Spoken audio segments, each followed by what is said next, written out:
Good evening, everybody. My name is Kartik, one of the co-founders of ETHGlobal, and I'm super excited to welcome all of you to ETHGlobal Bangkok. This is not a conference. All of you are here at an ETHGlobal event, and our mission is to onboard thousands of developers into the Web3 ecosystem. And we do this by running hackathons. We are here for the next 48 hours to build the coolest things we can. And we're going to go into all the things that you need to know to be prepped for this entire weekend. What makes these events different is our focus is on builders. Everybody here is here to build something that they're proud of and build something that they want to see others use by Sunday. These are opportunities for you to learn, get help, and grow as developers and builders and upskill yourselves with the help of everybody else who wants to help you also succeed. And the most important thing here is that we believe showing is way more important than telling, which means we're actually going to see working code, working products, things deployed to mainnet, different L2s, and not just talk about what we want to build. And that's what the recipe is for us and has been since we started in 2017. We've gone across the world ever since, whether it's Argentina, Africa, Amsterdam, Mexico, Tokyo, Lisbon, Waterloo, Paris, New York, India, London this year, Sydney, Brussels, Singapore, that one person, San Francisco, and I'm super excited to say that this is our 6th in-person hackathon of 2024, and we're excited to be in Bangkok. Now, the best part about this is the thing that I did not actually expect to happen, but not only is it our first time in Bangkok, this is our biggest event ever. Who's here returning, and this is your second or more than second time at ETHGlobal? That's all the hands. We can do better than that. This is absolutely incredible. There's over, well, there you go. Who's here the second time? There are over 2,700 people in the building. 1,950 of them are hackers from 86 different countries, and 26% of them are new to Web3. Of course, we're at DevCon, so we expect to see that number. But what this actually means is that 26% of them are engineers or product managers, the designers in tech already trying to build something in Web3 for the first time. People came in from all across the globe. This is the most populated I've ever seen this map. 6 different continents, so many countries. And of course, we're in Southeast Asia, and you have a pretty good representation of every country we can think of in the region. Give yourselves a massive round of applause for making it to the end of the week, and I can't wait to see all of you build some stuff. Not only that, we have over 500 partners who are here from all different protocols and products that you admire and use, and 44 dedicated technical mentors who are going to be here to help you with anything that you encounter over the weekend, whether it's at 4 p.m. or 4 a.m. We have 60 workshops. They've already happened, and they're available for you to catch up on. And because this is not a conference, there's absolutely no talks at all this weekend. You get to focus on building things, and if you want to learn something, you should have attended all the other stuff before this. And 69 incredible partners who are here. Give them a massive round of applause, but I'm going to say even more cool things. The biggest prize pool we've ever had of $800,000 is going to be given away just this weekend, and it blows my mind that this is what's going to happen on Sunday. Now, since you've been here before, a lot of you have, you kind of know what I'm about to do next. What I'm going to do next is drink some water, which is a really good suggestion from the first row. And what I want you to do is conserve all the energy you have and help cheer on these 69 incredible partners. And the louder you clap, the faster I'll talk. Not yet, not yet, not yet. You gotta ready yourself. But here's the thing. I'm going to make this more interesting, and I've been practicing this one. I'm going to try to do 69 names in 34.5 seconds. We'll see if that works when I do it on stage, but I'm readying myself here. Are we ready? Are you sure? Okay, let's do some warm up. Okay. All right, 3, 2, 1. Let's go! 69 incredible partners. I want to thank Big Cup, 1inch, Arbitrum, Reveal, Flow, Kinto, Layer 0, Gnosis, Mina, Polygon, Protocol Labs, Pit, Scroll, Sign, Uniswap Foundation, World, Base, Economy, BTSM, Brevis, Cowdow, Dynamic, ENS, Essential, Flare, Hedera, Hyperland, Incone, Ledger, Mantle, Neon, Near, Nethermind, Nillion, Oasis, Fala, The Graph, VLayer, Web3, Auth, XMTP, Arcs, Axelar, Blockless, Curve Grid, Zircuit, Phoenix, Lydia, MetaMask, Liquidity, Lit, Morph, Noun Sour, Privy, Capsule, Euler, Hyperbolic, Keynote, and Ven. Oh my God, please don't time this after. I hope this worked out. All of these companies are here, all these protocols are here, making sure that you have a great time and giving away amazing prizes. And you get to talk to all of them in a single room. And this is the best representation of what we have in our space. So the thing I want to talk about before we get into all of the agenda is something special. Just a few weeks ago, ETHGlobal turned 7 years old. And that was an amazing moment for us because not only we realized that we're getting old, but we got to reflect on all the cool things that we've seen come out of this since 2017. And I want to go and just tell you about some of the stuff we've accomplished as a community before we run into the rest of the agenda. We've done over 130 events, both async and in person, since 2017. And it still blows my mind that this is the number and so many people we've kind of been onboarding into this space. We've gone and done something in every continent as of this year. And that's incredible to me because these numbers keep getting bigger and bigger. The community for ETHGlobal is over 150,000 people strong. It's absolutely incredible to see so many of them that we get to meet across the world, coming in from so many different ways, through friends, just to anywhere from YouTube to just seeing cool things come out. And they are in 152 different countries. And collectively, since the beginning, they've created over 12,000 projects. Now give yourselves a massive round of applause for so many cool things that you've come out. And for the ones that became companies, collectively, from what we have counted so far, they have raised over $500 million.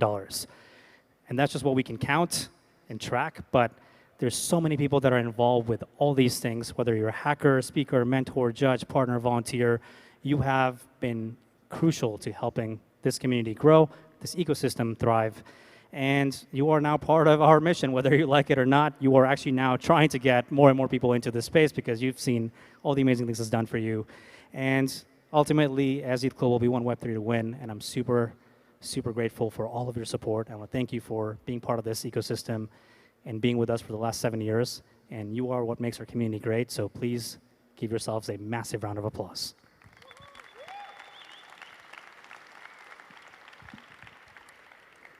And in honor of us turning 7,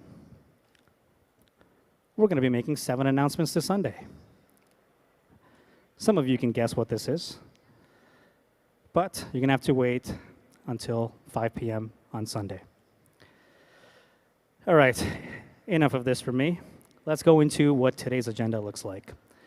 I want to cover all the things that you need to know now and also for the weekend. We're going to cover, obviously, all the logistics that you need to worry about, especially as you think about what it means to submit your project. After the logistics, we're going to bring on some of our partners to tell you about who they are, what they're excited about, and what you can do with a lot of their tech and not start from scratch this weekend. After our partners, we're going to have a fireside chat with Vitalik. And that's what the next hour looks like. So let's go into all the things that you need to know. We're going to start off with the thing that we're kind of worried about the most, which is the internet. 2,700 people in a single place means we're going to have to learn how everything works really well. We're going to start off by making sure that you are not using your hotspots if the Wi-Fi is not performing where you're sitting. The second you turn on a hotspot, it creates interference for everybody else around you, and it will make the speeds and just the band really bad for everybody near you, and now everybody's affected, and also you would have slower speeds from your hotspot and Wi-Fi in general. If your Wi-Fi is not working, you can ping us on Discord, find anybody, whether it's our volunteers, mentors, me, anybody on the ETHGlobal team, and just tell us where you are sitting and what is happening with your internet situation, because we will come to you and debug it live, and we're monitoring this thing all together. We want to make sure that all these things work really well for you, because it is a pretty key, important piece for this entire weekend. Also, if you are sitting on a spot and you connect to the Wi-Fi and you move to a different place, your computer or your device will try to connect to the same hotspot or access point that it was originally connected to, which means if you move 20 feet on a different direction, your speed will get actually weaker. So if you're running into issues where you were having a good connection, but then it suddenly got worse and you have moved, all you have to do is turn your Wi-Fi off and turn it back on again. It'll connect to the closest access point, and you'll be back to normal. But that's not your only option. We actually have Ethernet on every table. You should be able to connect to Ethernet directly. You get the great 3 gigabyte internet connection we have going for everybody, and enjoy that at full speeds. And in case you don't have the Ethernet to USB connector, we have a lot of spares. So just head over to the registration desk and ask for an Ethernet connection port, and we'll be able to give you one to enjoy building on really high-speed internet. Next up is security. This venue is accessible to you and a bunch of other people all throughout this weekend. Everybody should have their wristband and your badges on you, and this is what's going to be the entry point for entering in this building and also exiting, and we're going to make sure that if you don't have it on, you do not get to be in the building. This also means that you want to be very careful about not losing this and making sure that you bring it on the next day or not taking it off. These are waterproof, so you can shower with them, but don't take it off, because we will not be renewing this and we will not be giving you a new one. Simple rule, if you don't have your wristband, you are not going to be allowed to enter the building, especially when we have this accessible to everybody 24/7. Also, do not leave your belongings unattended. We're not liable for any stolen items, and also there's so many things happening here. You have your laptops, you have your bags. Please keep all your stuff next to you and make sure that you don't leave and disappear for hours and assume that everything's going to be okay. We want to make sure that we monitor all of our own belongings. Don't make a mess. Yes, you have snacks and drinks and food. Try to keep things tidy. Don't spill things. If you have garbage, throw it out. There's a lot of nearby bins next to you. Simplify this for everybody else and make it easy for everybody else to also enjoy this venue. Speaking of, everything that I'm going to say is going to be accessible to you on the event website, but this is what the schedule of things look like for this whole weekend. We are here at the stage where the ceremonies are. On my right and to your left is where the food and the judging is, and that's where the workshops were. Behind you is where the rest of the hacking spots are, and on all the walls are all of our partners, and you get to understand what's going to happen when. And the other thing that you need to know is on Sunday, this is the locations for each of the partners for you to go to demo your projects. You can see the map, you can see where they are, you can look for them, they will be at the right spots. And this is also now also available on the website. So you don't have to memorize this thing, you don't have to take a photo, just go on the website and you can see this in very high definition. It's going to be a lot of food and drinks and meals for all of you. We already had dinner. At midnight, we're going to do a midnight snack, appropriately titled. Tomorrow will be brunch, dinner, and another midnight snack to make sure that you're all fueled up for the Sunday deadline. Sunday at 8 a.m., we're going to have breakfast and lunch. And after the closing ceremonies, we're going to have cocktail drinks for about an hour and make sure that all of us get to enjoy all the things that will come out of this whole weekend. And in every corner here in this room, you have a lot of stations for snacks and beverages, hot or cold, and that's going to be accessible to you 24/7. So don't worry about being thirsty, hungry, or caffeinated at any time until Sunday. Tonight, The midnight snack is the barbecue skewer and local sweets from Thailand. You get to see that at midnight. And tomorrow, we're going to do khao soi gai and mango with sticky rice. So if you're still in the building working on your project, it's going to be a fun midnight snack for all of you. If you already haven't taken a selfie, you get to do this with your team and enjoy and just tell everybody that you're here. And you get a digital version of this photo, so do go take a selfie. And tomorrow, all day in Workshop Room 1, we're going to be doing Thai massages for you to enjoy and relax. So you get to enjoy this a lot of times all throughout tomorrow morning and afternoon. If you already have not picked up your swag bags, there's a lot of cool things that you have in the swag bag, from the shirt to the bag, the towel, the mint inhaler, the sticker sheet, our very own robot plushie, and for those of you like me, a posture corrector to make sure that you get this right over the weekend.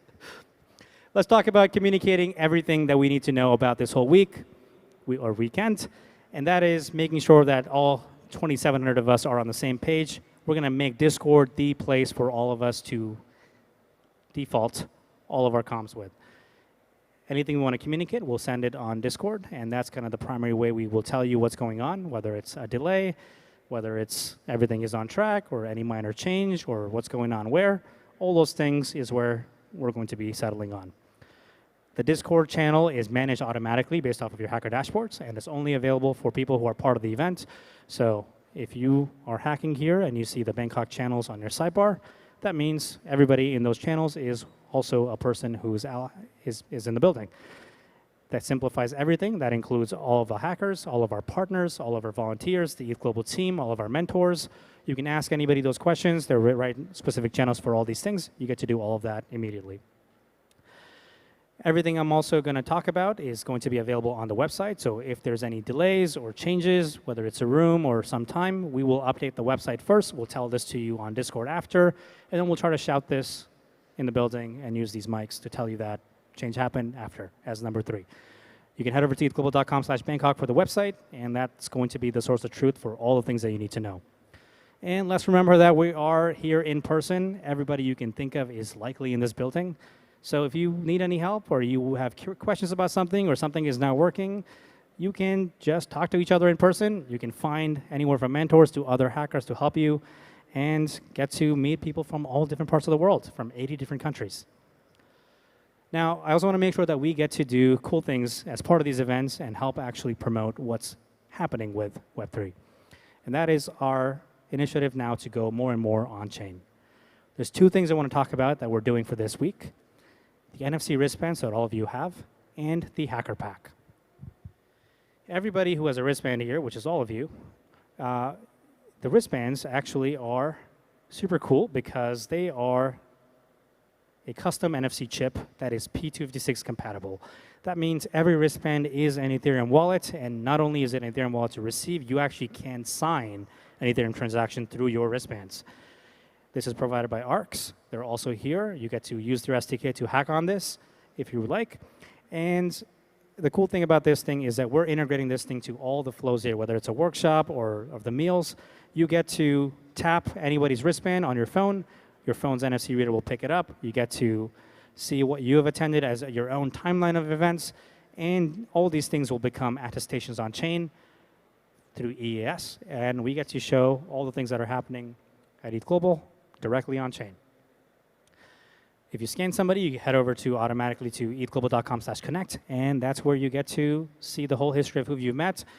People you've scanned get to choose what you should see about them in terms of how they can contact you or how you can contact them. So whether it's your email, Discord, Telegram, LinkedIn, or Twitter, they get to define what they want to share with you, and you get to have a whole history of meeting other people in this event.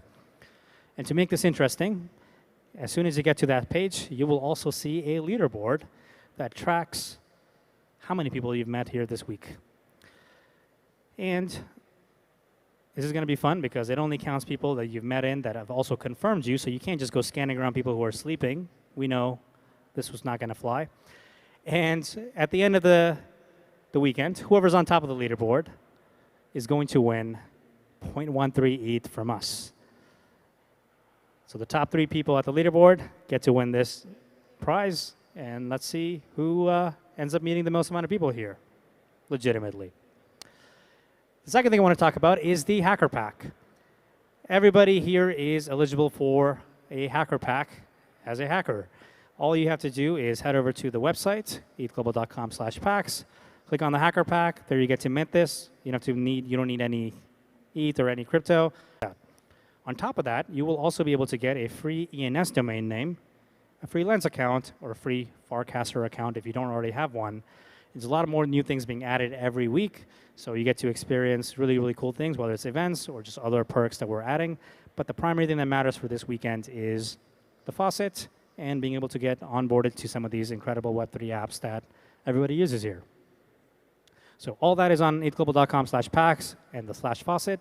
You can just head over to the website and track and play with all these things. Okay. Hacking officially begins now. This means you have 36.5 hours to submit your project, and you can work on your project with up to 5 members on a team. You can also work on your own if you'd like. You can have up to 5 people, so 1, 2, 3, 4, 5 are all acceptable ways to set up a team and a project. And submissions are due at 9 a.m. on Sunday, the 17th. The rules are very simple. You can work on anything that you're excited about. You get to use any of the protocols here. You don't have to use any of the project, and enhance those things. So if you find your favorite DeFi front end code base and you realize you want to make it better or you want to add something to it, you're more than welcome to do that. If it's properly licensed, it's a popular repository, and it's open source and is also not by you, then you get to leverage off other boilerplates and other open source repos. And only people who have RSVP'd and have checked in are eligible to win prizes, which means if your team members are not in the building, have not checked in by now, they will be automatically kicked out of your team unless they check in before midnight. And if you win any prizes and the people on your team listed did not actually make it, they will not be winning their share of the prizes. So make sure that all of your team members are in the building, but also you actually have added everybody as a team, so it shows up that this is your team and these are all of our team members. Everything else is made simple for you to watch on demand. So all the workshops that have happened, everything you need to know about how judging works, whether it's what's the best practices, all these things are available on your Hacker dashboard on the Info Center. And if you want to catch any of the workshops that you either missed or you want to go back in time and see what did they type in or where they went to, all those things are available on demand by heading over to ethglobal.tv. So you can go pause, zoom in, watch it at your own pace, 2x it, 0.5x it, whatever you like. And the best thing here is that all those speakers are still here, so you get to actually go up to them directly and ask any follow-up questions. Anything else that I missed, you get to ask anybody on the ETHGlobal team or ask those questions on Discord or message us. We're here to help this entire weekend. Somebody will be available from our side 24/7, so please don't hesitate to ping us. Let's also talk about mentorship. There's a lot of amazing mentors here, and you can see them in this amazing purple vest. All of them are going to be wearing this entire weekend, and that means they are ready to help you. There's a mentorship booth right on your right in the middle of this room on my left, and these 40-plus mentors are going to be taking shifts so they can help answer any questions, whether front-end, smart contracts, back-end, UI, security in general. All these things, you have the ability to ask anybody for help, and we'll make sure that you stay unblocked or non-blocked. Now the important part I want to talk about is judging. Submissions are due at 9 a.m. And when you submit your project, you'll be given a choice to pick which track you want to go to for judging. You can go for the partner judging route or the finalist judging route. The thing here that matters and that's important is both of these things happen at the exact same time in parallel. Now, the difference between these two things is as follows. In both of these scenarios, you qualify for all of the prizes from our partners. That means if you pick the partner judging, all you have to do is go to each of the partners that you want to win a prize for, and you demo your project to each of them at their tables. And you do that for every prize you've selected. So if you have 3 prizes that you're trying to go for, you will have to do 3 demos to each of those 3 partners. But if you pick the finalist judging, which is an add-on, you have to now do a fourth demo to another set of judges who are not any of our partners, and do the same thing for them, and they will help pick the top 10 projects overall from this hackathon through that selection process. In both cases, you get to be eligible for all of our prizes, but you have to be careful about how many partner prizes you want to go for, because if you want to try to win 10 and also do the finalist judging, you're signing up to doing 11 demos in the same 3-hour window with everybody else doing the same thing, and that's not going to work out well for you. So be careful about that. Also try to optimize for quality, not quantity, because having done this thing hundreds of times, I can tell you that quantity never wins. All the things that you need to worry about for this are going to be on your dashboard. Everything is going to be very guided for you. You get to pick specifically what you want to pick as a partner for the prize you want to be eligible for. Everything that you need to do there is going to be a simple option that you get to select. But the thing here is that you are the only ones who know what you want to do. If you forget to select a partner, there's no way we or the partner will know that they're expecting you. So please double check that you've selected all the prizes that you want to go for. And when you get to the booth, they will have a list of who they are expecting, and you will show up on their side as well. And this is kind of how we coordinate all these things. Because both the partner and the finalist judging is happening in parallel, there is no ordering that it's needed. It's going to be first come, first serve on both sides. So if you go to a partner table and you're at the front of the line, you get to demo. If you're on the finalist side and you go to the front of the line, you'll be ready to demo and you'll be asked to demo immediately. So you can optimize for the order wherever. If you see a line up here, go to the other side. If you see a line on the other side, try to optimize and move around. You get to shuffle yourself because the order doesn't matter. And the partners are going to be basing their winners on more than just what you demo, because they're going to look at the code quality, they're going to look at the screenshots, they're going to look at the demo, they're going to look at how much of the work was done by you versus kind of boilerplate. So make sure that you are putting a lot of effort in explaining how you built something and what you actually did in your project submission details and the descriptions. The same thing applies for the judging, for the finalist track. You will get 7 minutes as a team. 4 minutes of that will be demo, and 3 minutes will be Q&A. And we really recommend that whether you're partner or finalist judging track, that you record a video demo of up to 4 minutes, because if something goes wrong, if something breaks, if the gas price goes up and you're trying to do a maintenance transaction, you may run out of time, or you may not have a demo that you wanted to show, but you can always fall back to that video, even though we recommend that the video is just for a fallback. You shouldn't actually be playing the video for the real demos. We recommend that you do this thing because it'll just make things a lot easier for you. It takes at least 30 minutes to build your submission profile. You have to write specifically what you used, how you built it, link to the actual line of the code base that you're using a different protocol, especially from our partners. You have to create a few screenshots. If you're going to record a video demo, you need 1 or 2 more takes. So make sure that you don't do this last minute, because it'll take you at least 30 to 45 minutes. And the deadline is going to be important here. At 9 a.m., everybody's going to be trying this thing, and we have to make sure that we run a very tight ship on Sunday because of how big this event is, and want to make sure nobody misses their flights. So really prep for your project submission as early as possible. Starting early tomorrow morning, you'll be able to see all the questions that you need to fill out for submitting your project. And you get to just see all those things and really get the answers down ahead of time. So all you have to do on Sunday is fill them in and press the submit button. All that is happening on your dashboard, and anybody on your team can fill this out. So you can parallelize a lot of this very fast. But the gist of all of this thing is that make the submission good. It not only makes you look good, but now anybody can go on your submission page and your project description, read everything that you've done, what the hard things that you had to solve, see the screenshots, see a demo, see a link to the project that's deployed. All those things make it easier and easier for everybody to get the best impression of your work. And ultimately, it's you who ends up winning. So please make sure that you do a great job communicating what you built. Now, I also want to talk about our code of conduct. This is an in-person event. There are rules that apply for being at an ETHGlobal hackathon and any other ETHGlobal event.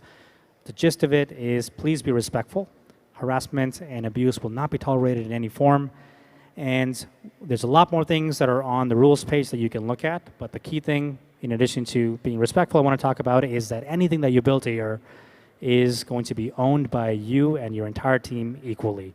You own the entire IP, which means you can do whatever you like with your project after. You can make it a company, you can sell it, you can do nothing with it. Neither ETHGlobal, neither any of our partners or anybody else here has rights to your work, so you get to enjoy your own fruit of labor here and do anything that you'd like. Anything else that I missed, you can ping us and ask us for any clarifications, and we'll be here to answer all those questions for you. Now, let's go into our very first set of partner keynotes, and then we'll get into our fireside chat that I know all have been waiting for. So for the very first one, I'm going to bring on an amazing partner here, which is BitCup. Especially people in Thailand know who they are. And for this one, I'd like to bring on Top Tirut to welcome us and share some amazing comments on why they're excited to be here on stage.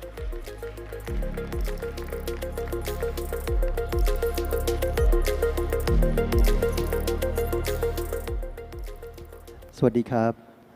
Hello everyone, great to see everybody here. It's also great to see Vitalik here in Thailand, and great to see all the almost 2,000 hackers in Thailand, and almost coming from 90 countries. You're probably wondering who I am, right? And you'll probably see this familiar face since the moment you arrive at the airport, welcoming everyone, and on the billboards, bombarding everyone all the way on the roads towards this Queen Sirikit Hall. So I'm the founder of BitCup. We are the largest crypto company here in Thailand. I've been in this space for 11 years now, and we control 95% market share here. Right? We have all the infrastructure, starting from digital asset exchange, fully regulated, to our own chain, our own coin, NFT marketplace, primary, secondary, venture fund, launchpad, academy, the whole ecosystem. So if you want to enter Thailand, please think of us as a one-stop service. You'll get the whole of Thailand by working with BitCup. It's a really great honor for ETHGlobal to reach out to us to collaborate and be one of the main partner for the ETHGlobal Bangkok. And we also devoted, we have $20,000 of grants for those hackers, developers, engineers who build applications on BitCup chain. And I can tell you guys that Thailand is so under the radar, right? And nobody talk much about Thailand, but really our ecosystem is so advanced, blockchain ecosystem here. We were the first to be licensed in the world for digital asset exchange. 1 out of 10 people have cryptocurrency, right, in Thailand, 10% penetration rate here. The BitCup chain has almost more than 5 billion transactions already. So we're going to be giving out $20,000 grant to the winner, second, third place, whoever building killer applications. And really, it's an honor that you are choosing Thailand this year. And it's great to see all the hackers, engineers, developers to visit the country. And hopefully, you guys are going to be building great companies, great applications for the Thai ecosystem and for the Thai customers. You guys probably don't remember anything I said today, but just one thing, just only one thing I asked for. If you want to enter Thailand, BitCup. We control 95. We control the whole ecosystem here. One-stop service.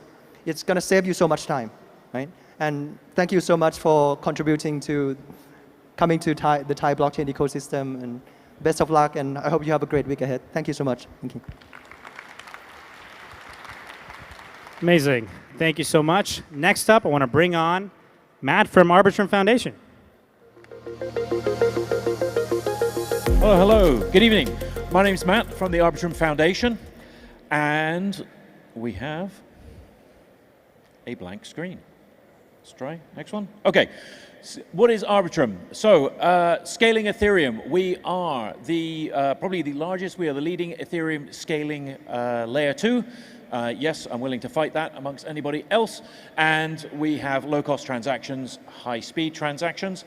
And the reason being that I say we're the leading is we have 2 particular technologies that we are particularly promoting here at this hackathon. So the first one is Stylus. Stylus is an execution environment that lets you write smart contracts in WASM, or rather compiled down to WASM, so writing them in Rust. If there's one thing to take away from this, it is Rust, okay? the majority of our bounties are going to be based on you writing smart contracts in Rust. The other is Arbitrum Orbit. Arbitrum Orbit is a system to allow you to create your own chains permissionlessly, layer 2 or layer 3 chains. There's actually a number of Arbitrum Orbit chains at this hackathon doing their own thing as well. So bounties, we have 3 main bounty tracks here. Stylus General track. So that is a track for general non-DeFi projects building upon Stylus. We have DeFi on Stylus. So if you're building a DeFi application on top of Stylus, that's the one for you as well. And then we have a third track for Orbit, if you're creating an Orbit chain, or any of our other sort of new technologies we're working on, Bold and Time Boost. You can come and talk to us more about that. In total, we have $20,000 worth of prizes. So those first 2 bounties, the $18,000 worth of bounties to do with Stylus, you need to be coding, again to repeat, on Stylus, which means you're writing smart contracts in Rust, possibly C or C++, but Rust is what we have the SDK for. So smart contracts in Rust. Put your deployed contract address in the README. And there was a workshop earlier today, you can find it on recording on YouTube by my colleague Chris, that's a Stylus 101 that will get you started on everything. Let's build in Rust. Thank you. Thanks, Matt. Next up, I want to bring on Chandler to tell you about Avail. Please give him a big round of applause. All right, thanks everyone for having me. I'm Chandler from Avail. Avail is most known for a modular DA layer. What is the benefits for you launching on Avail? It takes your roll-up, makes it as really cheap, probably the cheapest block space you'll ever find. You can make it really customizable. You can scale up your blockchain, so you're not only limited by the natural transaction throughput. We're really keen to get some teams testing out that. And then we're also the lightest way to verify the state of your blockchains. So if you're thinking about where Avail can fit into what you're building, if you're building anything with chain infrastructure, deploying your own chain, that's kind of exactly what you should be thinking about in terms of scalability, cost minimization, and verifiability. We have $15,000 in bounties. I'm very excited to share what those are. They're broken down into 5 separate tracks. The main one, you've just heard about from Arbitrum. We're going to be doing a joint track with them as well, $5,000 in various tiers. If you deploy an Arbitrum stack with using Avail DA. We have a video, our DevRel at our booth over there, deployed one in 15 minutes. So you can get a chain up and running using Arbitrum with Avail in 15 minutes. Reach out to our booth to find out how you can do that. The next one is a joint track with Cartesi. Cartesi is a Linux virtual machine using Avail DA. You can kind of use that as a very similar concept to what the Arbitrum side is as well. The next one is Get Creative. Avail is kind of like this modular block space. You can do whatever you want with that block space. You can use RISC-1, SP1, all the latest tech. We're really excited about that. The next one is if you're last minute thinking about just doing something, give us a really good critique on our docs. We'd love to hear it. Honestly, the easiest money you could ever make. Please write up a nice report for us. And then lastly, any sort of core developer tooling, anything that you think would be great for the ecosystem. This doesn't necessarily have to be a full build up. Thanks, everyone. Amazing. Thank you. Next up, I want to bring on Lincoln to tell you about Coinbase Developer Platform. Please give him a big round of applause.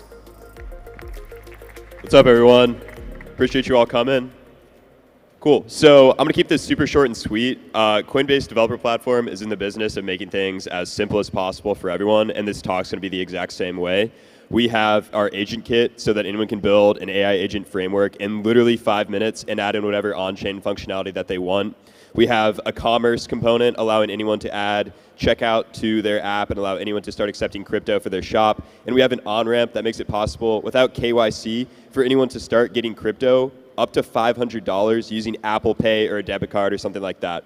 We're over in the corner, happy to run through any ideas with you. Really excited to see what you all build, particularly in the AI agent space. And yeah, happy building. Let's get in it. Amazing. All right. Next up, we have Solange to tell you all about Chainlink. Please give her a big round of applause. Hello, everyone. I'm so happy to be here. And let's talk about the Chainlink bounties.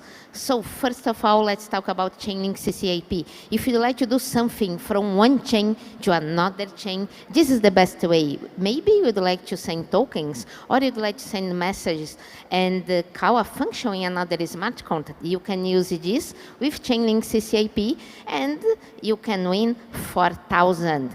This will be for the best 3 projects using Chainlink CCIP. But also Chainlink has a lot of other services, and you can use the other services as well, and maybe you can win 2,000. It will be for the 4 best projects.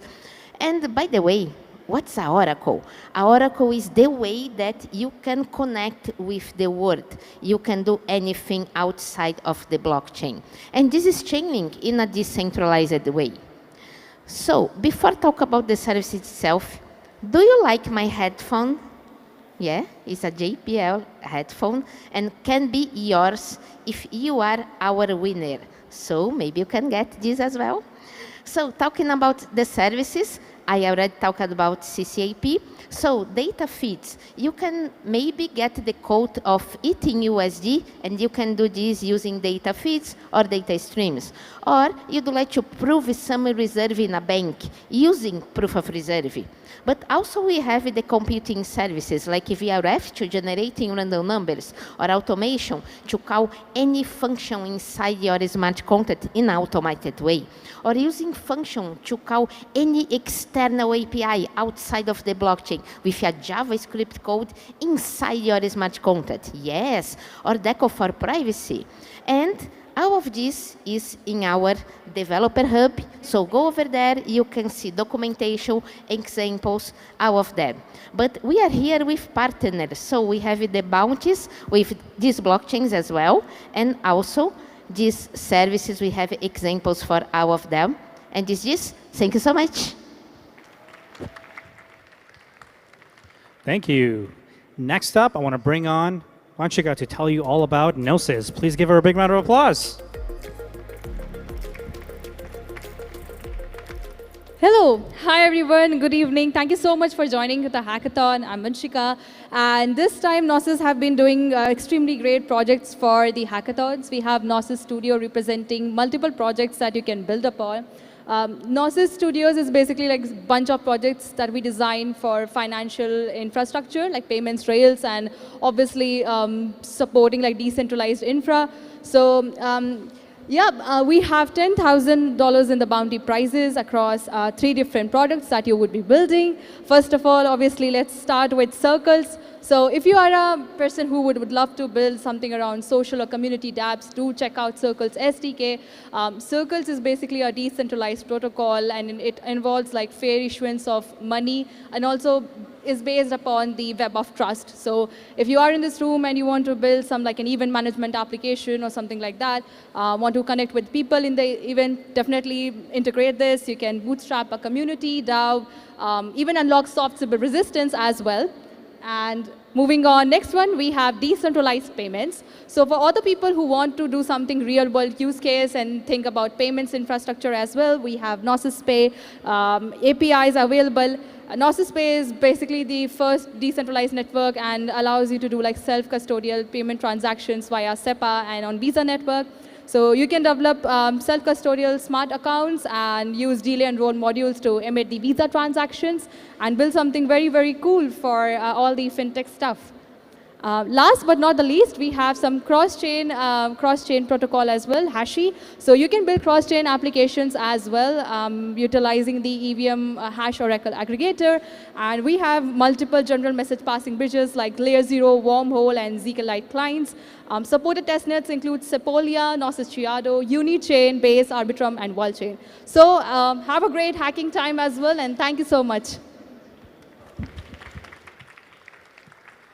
Thank you. All right, next up, I want to bring on Nick to tell you all about Chronicle. Please give him a big round of applause. Hi, everyone. Chronicle is a decentralized, verifiable Oracle protocol. It was launched in May of 2017 in conjunction with MakerDAO. And that makes us not just the first oracle on Ethereum, but actually one of the oldest protocols on Ethereum, period. We have over $12 billion of TVL, which makes us the second largest oracle in terms of market share. And central to kind of our oracle's kind of integrity is this decentralized validator network. And our validator network is composed of some of the most reputable projects in the space, including something we're very proud of, ETHGlobal. And so central to kind of Chronicle's like promise of oracles, like our central ethos that makes us unique, is that all data is end-to-end verifiable. And so what does that mean? I'm a big believer in show, don't tell. So here, kind of walk you through a few slides of our dashboard. Here you can see, for example, our ETHUSD oracle. And we want to get away from this idea that like the smart contract is like a fortune teller and you just kind of blindly trust it, right? And we want to trace this path of like, why does this oracle say what it does? So you can see here all the validators that reported to make this oracle's price. But even more, you can expand on a validator and then see, well, why did this validator come up with this number? Or you can see all the raw sources that it used. And all of this is cryptographically verifiable, right? So all of this, you can check the proof and confirm for yourself. If you were to change any piece of the data, right, like you change the timestamp by 1 second, now this doesn't verify anymore. We support all of the chains that you see here. And we're giving out $10,000 in bounties, so please come hack on Chronicle. Thank you. Thanks, Nick.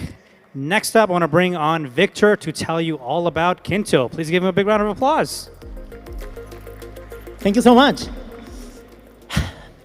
All right, since I have more than enough time, I'm going to start with a confession. My name is Victor, and I'm a hackathon addict. I want you to know that anything that happens to me, including the lack of sleep and the lack of food over the next 2 days, I blame on these wonderful people at ETHGlobal. Thank you so very much for organizing the best hackathons in the space. With this said, my name is Victor Sanchez. I'm the co-founder and CTO of Kinto, the safety-first L2. Please be careful. I know that you're going to want to throw some tomatoes after this, but listen to me first. We are an EVM-compatible L2, the safest in the space. And yes, do not throw the tomatoes. You require KYC or KYB in Kinto. However, we have done so in the most privacy-preserving and decentralized way possible. And this is no longer a meme. Thanks to this and many other security features, institutions are finally coming to Kinto, and they are using these APIs that you are going to have access today in this hackathon. One-line APIs for KYC status, jurisdiction, and sanctions that will allow you to create real-world asset applications and use cases that would be impossible in many other chains. Not only that, with this, you get account abstraction at the chain level. Everyone on Kinto gets EIP 437 compatible smart contract wallets. You have a Kinto wallet SDK that will allow you to send these user operations to our entry point in an easiest way possible. And you as a developer get the same streamlined user experience as each one of our users. Not enough. Okay, I have another 20,000 reasons for you to develop for Kinto. The best application overall, $7,500. You're a smart contract developer. We expect the best from you in the smart contract API track, $3,500 for the first one, $1,500 for the second one. The same for the Kinto Wallet SDK. Are you a student? Let me know, because there is a best student project award for $1,000. You're a designer, we want you as well. Experience matter. The best designer, the best UX, the best UI gets $1,000. And finally, if you use the firewall from our good friend Setven, you get $500. Welcome to ETH Bangkok. Have fun, build great things. Thanks, Victor. Next up, I want to bring on Matt to tell you all about Layer Zero. Please give him a big round of applause. GM, ETHGlobal, Bangkok. How are you guys doing? Woo! Louder! How are we doing? There we go. Awesome. Thank you guys again for having me. Today, I want to talk a little bit about the blockchain ecosystem. As some of you who have been hacking may have found out, blockchains are incredibly fragmented today. There's over 100 different chains that are currently live, each with their own applications, gas tokens, data, information, etc. The list goes on and on.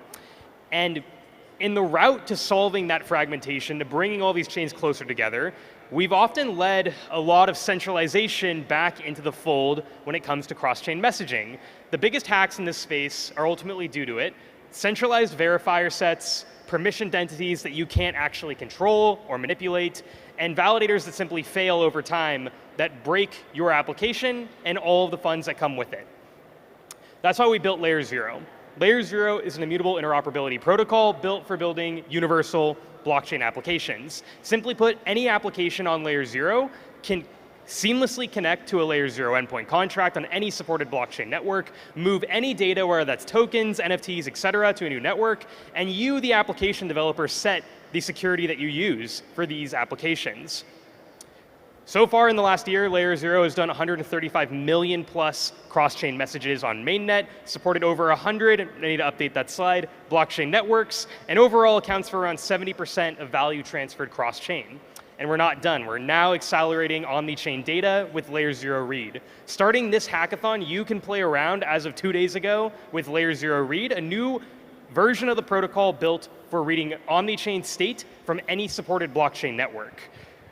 Today at ETHGlobal, the hackathon that we'll be doing for bounties is around $12,000 for best on-the-chain solution. That includes both the main protocol and Layer 0 Read, as well as a specific Layer 0 Read hackathon bounty of 7,500 USDC and $500 for our best developer feedback. Scan the QR code here if you want to learn more. Thank you guys so much.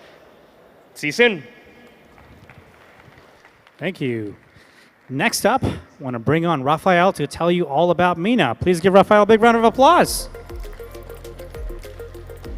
Hey guys, hi, I'm Raphael from Mina. And so yeah, what is Mina? Mina is a layer 1 that is CK through and through. It's built to actually encompass the proof singularity of Ethereum already. So Mina is this super succinct proof, and what you can do with that is you can build internet of verifiable applications. And so a few things that Mina has as features: we are super amazingly decentralized. We allow for privacy out of the box. And you can kind of treat it as a super trusted compute that also scales in amazing fashion. And so how do you build on Mina?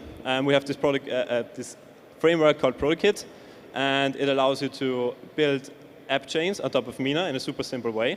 It's TypeScript based. It has a lot of amazing, super powerful features. And yeah, we have a few prizes for you.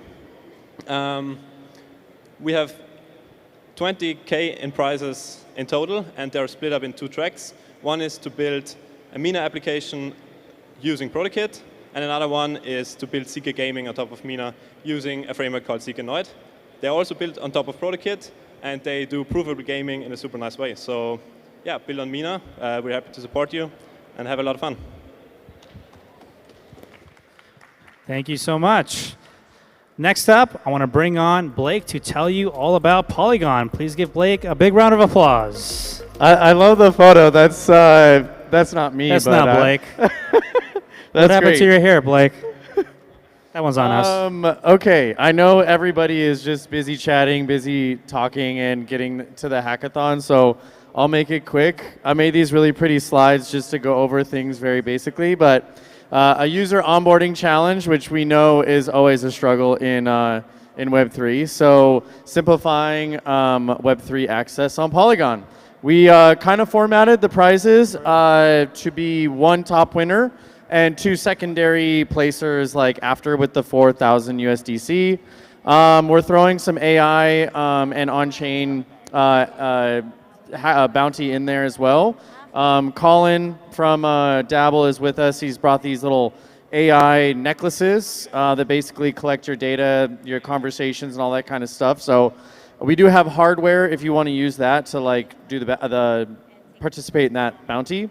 Best cross-chain application using AgLayer. If you have any questions about AgLayer, we have a huge crew over at the booth on the left-hand side. You can come ask us anything you want. Best ZK application on Polygon ZK EVM.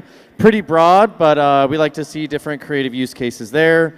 And then this one is really cool, the real world impact. So social good, really, really important. Would be really awesome to see something very meaningful, to be honest.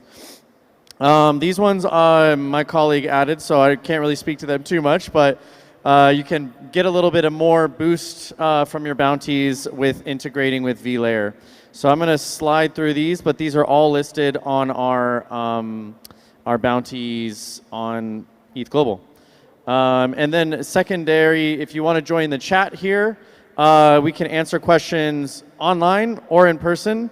But we brought a nice big squad here to help all the developers. So several folks from Polygon Labs and several folks from Dabble, which is an extension of our DevRel. And that's all I got. So thank you so much. Thank you. All right, next up, I want to bring on Nikki to tell you about Protocol Labs. Please give her a big round of applause. Hi, everyone. Excited to be here for all night of hacking. Hi, I'm Nikki. I'm from Protocol Labs. And I work on builder programs at Protocol Labs. What is Protocol Labs? We are an innovation network. A lot of you may be familiar with IPFS, Filecoin, libp2p, DRAN. These are some of the technologies that came out of Protocol Labs over the 10 years that it has been in existence.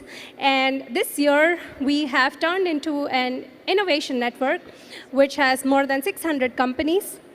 And going forward, you will see a lot of them come to ETHGlobal hackathons, as we have this year. And we are all represented by these companies now.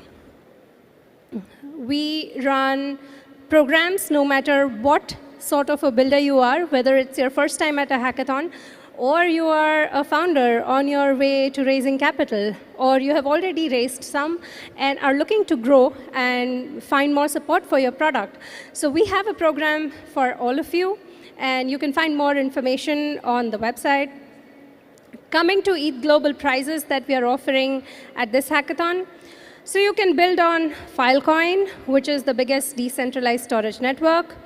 Or you could build on Storacha, or Akave, which is an L2 network on Filecoin with hot and optimized storage. You could also build, if you're building an AI application, you have a full tool set of AI blockchain infrastructure with Onchain.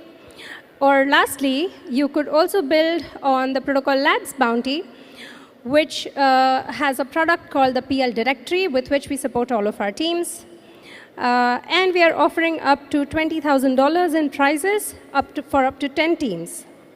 The highest one is $5,000. This is where you can find all of our resources. And feel free to come by our booth and check out our prizes on the ETHGlobal website. Thank you. Thanks, Nikki. All right, let's get ready for the next one. Only a few more to go. I want to bring on Aditya to tell you all about Pit. Please give him a big round of applause. Thank you, Karthik. Hi. So we already have 2 oracles. Why do we need another oracle? So Pit is not an L2, thank God. It's an oracle. And we specialize in 2 things: price data and random numbers. So why do we need an oracle? What makes us so special? We have 500 price feeds, and these price feeds are not limited to crypto. We have crypto, equities, commodities, forex, ETFs, and we just launched meme coins. So if you are building something on meme coins, we have some meme coins. We can't onboard everything right now. It's all permissionless. You don't have to contact anyone from Pit team. You don't have to do anything. It's all permissionless. Everything is open source. Every price on every chain is updated 400 milliseconds. That separates us from every other oracle now. And we get all the data from banks, trading firms, market makers, and exchanges, all first-party data providers, no data aggregators. And the best thing, we are available on all EVM chains. If I count, there were like 82 EVM chains that we are on. So I can't list them here because I don't have slide space for that. And other than price data, we have random numbers. So if you want to generate random numbers on chain, you can do that with Pith. That is available on 15 chains, but that's enough for this hackathon. The only thing that you have to remember while building on Pith is this. Three things. You have to pull the prices. This is a pull oracle, not a push oracle. You have to pull the prices. It means you have to fetch the prices when you need it, you update the prices, and you consume the prices. That's all you need to know. I would recommend you build a better application. Don't worry about oracles or infrastructure, and that's what our target is. Thank you. Thank you. Next up, I want to bring on RH to tell you all about Scroll. Please give him a big round of applause. All right, ETHGlobal Bangkok builders, I hope you are all energy you need to build. A quick introduction about Scroll first. Scroll is a layer 2 scaling solution. So basically, it is giving the same experience like building on Ethereum. It's basically just cheaper and faster. So without further ado, I'll be using this session to go over all of the Scroll bounties. So the very first one, yes, my name is RH there. It is reading L1 state with L1 load. L1 load is a new precompile that allows us to directly read L1 state. So that's very powerful for you to read information off of layer 1.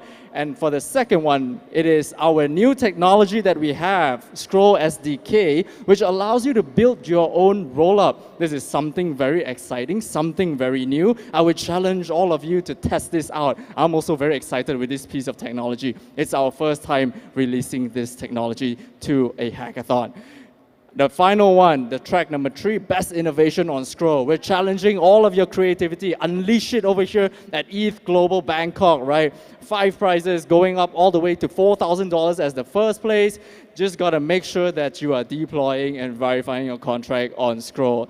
Now, bear in mind that for all of these tracks that you are applying for, be sure to put in your deployed and verified code on your GitHub README. We keep emphasizing that because we're still seeing builders not putting that into their README. And last, as a recap session, so that everyone can take your time, pull out your phones, scan the QR code so that you have access to all 3 tracks and you understand all of the price track that Scroll is offering.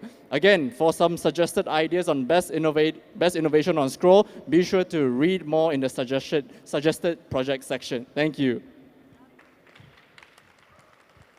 Thank you. All right, 3 more to go, and then we get to our fireside chat. So for our next partner, I want to bring on Jack to tell you all about Sign. Please give Jack a big round of applause. Wow. That was, oh, here we go. RH, that was really energetic. I'm going to look like Sleepy Joe here. I'm sorry. So we are Sign. Over here, I can see it. So we are, and oh, the picture wasn't loading. There we go. So Sign Protocol, we are here to give you, I'm here to give you some of the details about Sign Protocol. So we are the Onchain attestation framework. To make an attestation on-chain on us, it's very easy. So 3 steps: create a schema, make attestations, and then you can query all the stuff that you created, all right? So our grand vision, right, we like to talk about vision, visionaries like Steve Jobs. So we envision, although obviously I'm not, we envision the future where all the ownership, consent, and identity will be registered and verified in one place, which is a decentralized and trust-neutral on-chain repository, and that's what we're aiming to do. We want to act as a data interoperability platform to encourage and advocate for data reusing, okay? And I'm just going to, skip all the fluff because this is what everyone's here for. The prize money, passion, right? So we have a few categories. I'm not going to go into too much detail about all of them, but just some of the interesting stuff that's here. So best use of private attestations, right? So we're partnering with Lib Protocol. Basically, you can do conditional decryption and also TEE execution on-chain. Schema hooks, which is basically smart contract hooks that trigger when attestations are being made. We did a workshop on that, right? And also best developer feedback because we want people to give us feedback on our SDKs and tools, right? I'm going to skip over a lot of stuff because I'm running out of time because of bad jokes. But I don't know why it's not loading. But we are actually, we're doing a lot of things on-chain for the attestation. For example, Zulu, ticketing and whatnot. I'm gonna try to convince Karthik to switch over to us. So thanks everyone. Visit our booth and yeah. Thanks, Jack. All right, next up, I want to bring on David to tell you all about what Uniswap Foundation is up to. So please give David a big round of applause. Hi, guys. My name is David Schwartz. I'm the Developer Experience Lead at the Uniswap Foundation. Today, I'm going to cover 4 things at a very high level. First is Unichain. Unichain is a purpose-built L2 meant to be a home for DeFi and a cross-chain liquidity hub. There's 3 things that I want to highlight about it. Instant transactions, we're launching with 1 second block time with plans to push that to 250 milliseconds. Cheaper execution, 20 times cheaper than L1 cost. And cross-chain liquidity hub, native interoperability coming within the Optimism superchain, and then using intents across different ecosystems. Hooks. So Hooks is Uniswap v4. It makes developers first-class citizens in the Uniswap ecosystem. There's a lot of room for innovation here. Some of the things you can build as a developer: dynamic fee hooks, custom curves for stablecoin pools, RWA support, and on and on. The innovation opportunities here are endless. Okay, next I want to cover our developer grants program. So we have 3 different programs. The first one is a builder open call for existing protocols that want to work with us. The second is called Infinite Hackathon. So when you're at a hackathon that doesn't have an official Uniswap track prize, you can submit an external track from any hackathon you're attending. And the last one is retro grants. So if you deploy on Unichain. Please give Ian a big round of applause. Hi, everyone. I'm Ian for World. So how do you know who or what is a real and unique person online, anonymously, especially as AI has gotten better and better and more powerful? You use World ID, our proof of personhood protocol. We use this hardware device we've built called the Orb. And the Orb first makes sure you're actually a human, not a cat, not a dog, not a photo of a human, not a mannequin head. It makes sure that you're unique and haven't verified before using the pattern of your iris. And then it verifies your World ID, which you can use to prove to applications that you're a real human, only signing up once using zero-knowledge proofs. World ID is built to be privacy first, decentralized, and open source. We want the transparency. We want outside contributions. And this Sybil resistance and bot resistance it provides is useful in a lot of different scenarios. Twitter sucks because of how many bots there are. Netflix got rid of their 2-week free trial because people kept spinning up new email accounts. And World ID can help solve these problems. So here at ETHGlobal Bangkok, we're focusing entirely on mini apps, these applications that users discover and use inside of World App. They provide a seamless integration with World ID incognito actions, sign in with World ID, and now for the first time, third-party apps can leverage the wallet in World App for payments or transactions on World Chain, our OP Stack Layer 2 part of the superchain. And in exchange, we can give apps this distribution. We have over 15 million users in World App, 7.5 million of which are known to be real humans verified by the Orb, who all have some crypto in their wallet and are curious to see what they can do with it. So we have some really big prizes for building mini apps. 10K for the best mini app, 5K to second place, 2,500 to third place, and we'll work with you after the hackathon to polish your app, ship it to the App Store in World App, and you can read about how to build mini apps here. Thank you. Thanks, Ian. Those were all of our amazing partners. Please give all of them another massive round of applause. And with that, we are ready for our fireside chat. So for this amazing conversation, I'd like to bring on Vitalik, researcher, chief scientist, and co-founder of Bitcoin Magazine on stage. Yeah.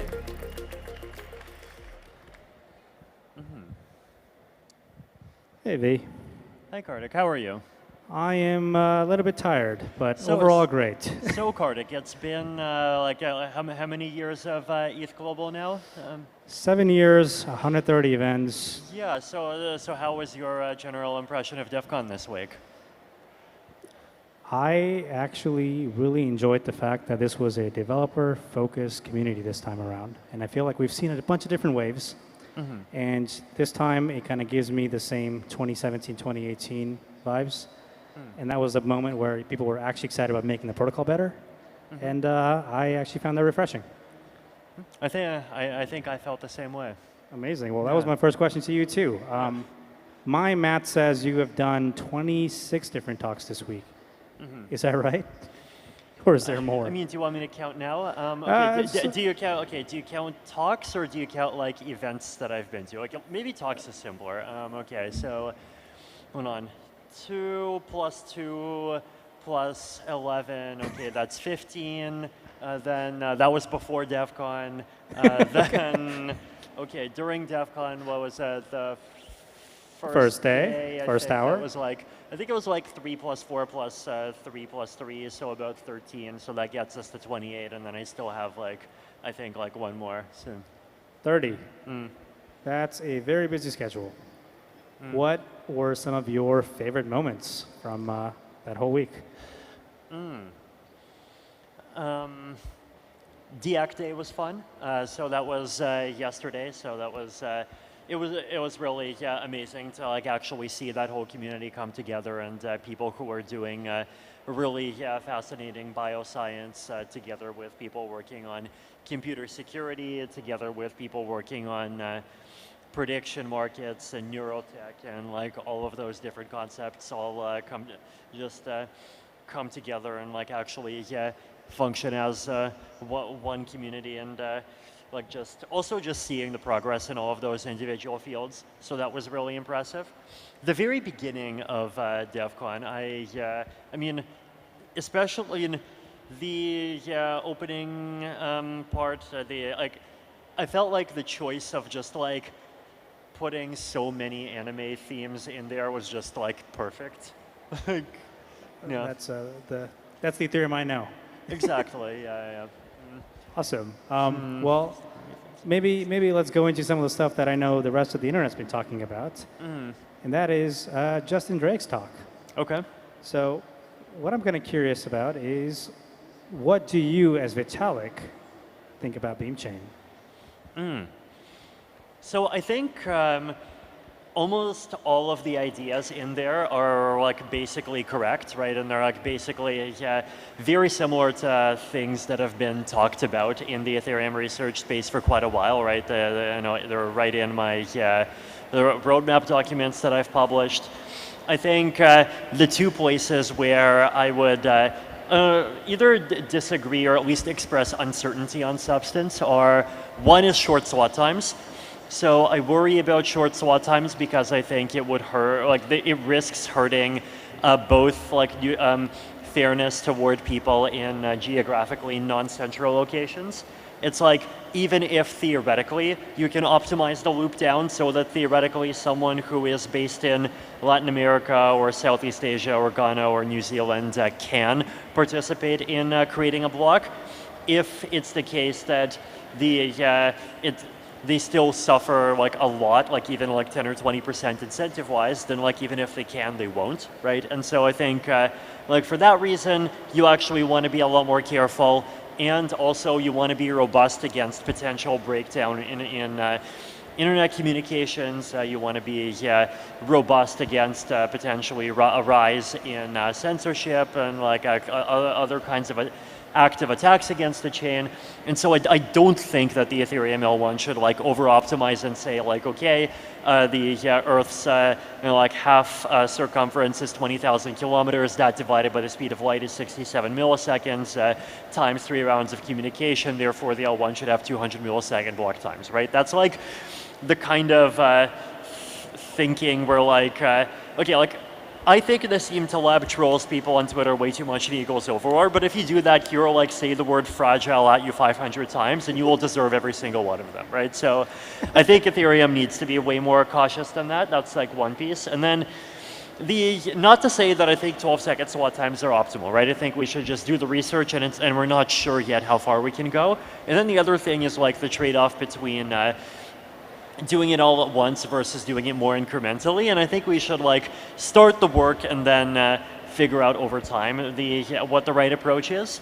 I think, I saw there has been a lot of criticism of the Beam chain, but it's not like criticism of the Beam chain as the Beam chain. It's criticism of this like perception and I think realistically misperception, miscommunication that the Beam chain is Ethereum 3.0 and basically like the thing that everyone is supposed to put their hopes on is that this specific set of redesigns that will come in 2029, and that's like not true at all, right? So even within the Beam chain roadmap, like the huge numbers of things like dank sharding, expected to come 2025, 2026. So the thing that matters for users in terms of scale will come much sooner. And also, like the entire Beam chain roadmap is just consensus layer, right? So aside from consensus layer, Ethereum is also execution layer, so that includes the EVM. There's a whole other roadmap for upgrading the EVM. Then you have layer 2s, then you have cross layer 2, and there's a whole other roadmap for upgrading the cross layer 2 situation. Then you have wallets, and then today, actually about 15 minutes ago, the Clave team showed me how they like fully integrated social recovery and even ZK email recovery. And Amazing. So, there's like a whole roadmap for like doing the like wallet UX on both the convenience and the security side. So the consensus part of Ethereum is like less than a quarter of everything in Ethereum that is being upgraded, and there's just so many other parts that are moving way faster than a 5-year timeline that are extremely relevant to developers and users. So a few follow-up questions. And by the way, this is a great actually intro to understanding kind of what are the misconceptions here. Yeah. My understanding is that this 5-year timeline is a conservative guesstimate. But I think it's actually a reasonable or maybe even slightly aggressive set of estimates for the full set of things that Justin wants to do. You just have to remember that like 2029 is the timeline for Nirvana, and even a quarter of Nirvana is like incredibly useful, right? And like the things that users need come much sooner than like the completion of the entire vision. And this is effectively clarifying that you're not waiting for the 5 years to do the whole thing as a massive single push. These are all parts where you actually get to the finish line when the last one is confirmed a few years down the road. What is the differentiation between the part that BeamChain focuses on and the parts that were already outlined in the roadmap that you've outlined before? Because we're effectively, not the right word, but cherry picking certain things and prioritizing those over the rest of the plan. Is that a fair way to think about it? How kind of does that relate to the rest of the roadmap? And does this mean that we are going to be less focused on finishing the rest of this? I would say absolutely not. I would say, Ethereum right now is very good at parallelizing, right? And so there is a team that is working on statelessness. There is a team that is working on EVM upgrades. There is a team that is working on MEV issues, right? There's a huge amount of parallelism that's happening already. And so I definitely do not expect that Justin is going to like pull away researchers who would otherwise be giving us like Virtual trees or Starked binary trees. That's like just not how this ecosystem works at all.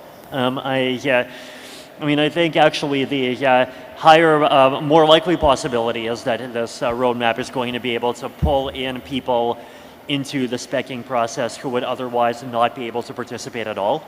Just like how the Beacon chain like pulled in an entire set of client devs who were not part of client dev at all before, right? So I think like that's really Justin's goal. I think like all of the other things that are happening are still happening, and there are huge sets of developers that are and huge constituencies that will benefit greatly from each of those things happening, that are putting huge amounts of resources into making them happen. So I definitely don't view it at all as being competitive. Okay. One thing that I also saw this week on the internet was a lot of smaller and some bigger arguments around the lack of focus that they're seeing from core devs and Ethereum Foundation. It's a very interesting thing because there were a lot of arguments around it, but there was not a lot of justification or explanation. But the part that I do actually want to talk about is one comment was from John Charbonneau saying that it's actually not clear that the Ethereum core devs actually agree on what the product is. And just the way you kind of answered the question just now implies that Justin has his own version of what the next set of prioritization should be, and you have a different sort of opinion, and a few other people may have a different version. Is this coordinated? Is that what it feels like? How do you kind of address these types of comments? I mean, look, like Bitcoin has that exact same problem, but even more so. Like, do you think everyone in Bitcoin agrees on OpCat, right? Do you think everyone in Bitcoin agrees on what even comes after OpCat?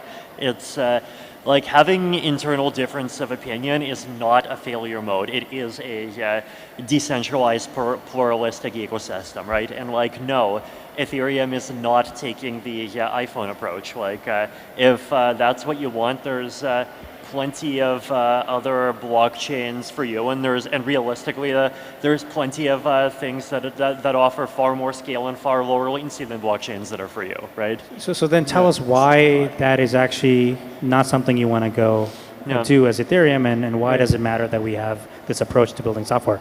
Yeah, I mean, I think, okay, so one other thing that I think is important, right, is that what Ethereum is with respect to developers, I actually think is incredibly clear, right? So Ethereum is the world computer. Layer 1 is the trust machine. It's the anchor. It holds everything together. It holds high-value applications that really depend on it. And Layer 2 is the GPU. It provides speed and it provides scale.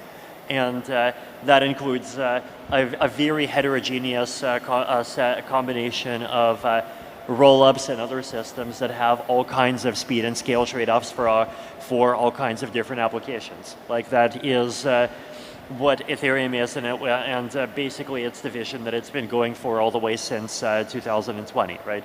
I mean, I think there is the separate question of like, what do people think is the economic model of ETH, the asset? And I think the challenge there is like, there's this weird magnifying glass on ETH, as though ETH has this like much greater responsibility to answer this question than everyone else, when like the reality is like, what is the, okay, look, like Doge. Doge went up by like, what, like 40%, 50% the last 2 days. Why did it go up? It went up, I think, because Elon and Trump and like Co announced that they're making a Department of Government Efficiency. Like, okay, first you have a coin, and the coin had value because it had a dog. Now you have a coin, and the coin has value because there's a government department named after a dog. Okay, so like, explain this in the lingo of like PE ratios and like discounted cash flows and like anything that's intelligible to a finance professor at a university, right? Or even Bitcoin, right? Remember how back in 2019 Bitcoin had the stock to flow model, and like it's like, you know, you take the like flow rate, which is like the number of Bitcoins being issued, and then divide it by stock, and then you raise, and then you like invert that, and you raise it to the power of 3.3, and then you basically it's like the guy figured out that this is the model that like perfectly fits Bitcoin's or no, it was the 463-day moving average of that is the thing that perfectly fits Bitcoin's price up to that. And then it's like basically the year after the stock to flow model got like accepted and beloved by everyone in the Bitcoin community, it basically stopped working, right? And then if you look at the charts, like actually it's like the Bitcoin price started going up at exactly the time when the 463-day EMA stock to flow stopped moving up, right? And so it's like basically the whole thing is just like completely stupid, and like half the Bitcoin influencer class like actually believed it for a couple of years, right? And so I think the conclusion is like nobody friggin' has a clue how these things are valued, and this isn't an Ethereum problem. This is not even a crypto problem. Like, honestly, yeah, this is just how crowds behave irrationally problem. Exactly, right? It's like the world is just a fundamentally incredibly chaotic place where there's even today a huge amount of things that we know very little about, and we are constantly learning. And to me, the benefit of ETH as an asset is that it's at the center of this very diversified ecosystem that it has, and so basically it has exposure to a whole range of different applications, and like, to use a very cringe word, theses, right? So, it has, like, there's multiple flavors of layer 2s, there's layer 1 applications, there is people using ETH as collateral in a bunch of applications, and you basically need like any one of these succeed for it to do well. But I think one pushback I'll give you here is that I don't think it's a binary choice, right? It's not like, well, we don't want to be the Apple here and dictate every single aspect of what the features should be. And we also don't want to be, well, everybody can figure out what they want. We'll kind of collectively address if you agree or not. Kind of from that perspective, why is it important to take the approach that leans towards not being fully dictatorial about the decision making of how we improve the protocol, but separately, why are we not making the layer 1 faster? I mean, I think the reason not to just keep bumping up the gas limit is that, like, decentralization is one of those things that once you lose, it's hard to get it back. And the Ethereum community actually has a track record of getting it back, but every time you see a centralization stat or a censorship stat improving, behind that stat are like hundreds of hours of sweat and tears of like Danny and Justin giving impassioned phone calls to like all kinds of different ecosystem actors. You have all kinds of people talking to each other. You have like Evan Van Ness and friends like making a very loud case of like something on Twitter. You have just like all kinds of different people fighting really, really hard to try to push the ecosystem toward a more decentralized equilibrium, and like sometimes there actually are successes, right? But on the other hand, like slipping from more decentralization to more centralization is something that's actually easy, right? And I think the risk is, right, that is basically that if you look at the end game, right, the end game is that we want 100,000 transactions a second, right? And on the L1. No, the end game is that we want 100,000 transactions a second. Now, the 100,000 transactions a second cannot live on the L1, because if they live like an L1 that can actually directly run 100,000 transactions a second, like that, there is just no way to run that on a node at the same time as having a decentralized network, right? The only, like basically, the only approach that you can like basically ends up looking like what we call enshrined rollups, and like that actually is one of the long-term ideas that's being considered, right? But like doing it directly, like there's no way to do that. That's not centralizing. And so the risk is that if we take a halfway house approach and we say, okay, well, instead of doing 15 TPS on L1 and say 985 TPS on L2, we're going to do, let's say, like 60 TPS on L1 and 940 TPS on L2. The risk is that, well, you've actually significantly centralized the L1, and what have you gotten? Well, instead of 98% of activity being on L2, you have 94% of activity being on L2, right?